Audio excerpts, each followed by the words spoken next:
আল্লাহ তাআলা যদি দয়া করে আমাদেরকে মাফ না করে, আমাদের বাঁচার কোনো উপায় নাই। আপনি কি ভেবেছেন আপনার নামাজ দিয়ে আপনি জান্নাতে যাবেন?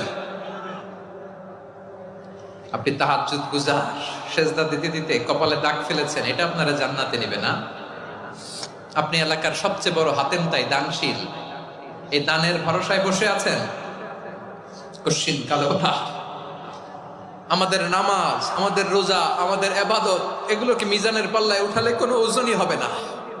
তবে আমাদের একটা কৌশল জানা আছে, আমরা আল্লাহর রহমতের ভিখারি। আমরা সেদিন আগেই গুনার স্বীকৃতি দিয়ে দেব। আমরা বলবো, আল্লাহ তুমি প্রশ্ন করার আগে তোমার একটা কথা বলি, আমারে কিছু জিজ্ঞেস করো না, আমি সব করেছি। এমন কোন পাপ নাই যে পাপ আমারে দিয়ে হয় নাই। তোমার রহমত দিয়ে তুমি জান্নাতে পাঠাবা, তোমার দয়ায় জান্নাতে যেতে চাই, আমল দিয়ে না। পারবেন বলতে? কিয়ামতের দিন আমরা বলবো, আল্লাহ আমার আমল দিয়ে জান্নাত চাই না, আমি তোমার দয়া দিয়ে জান্নাত চাই।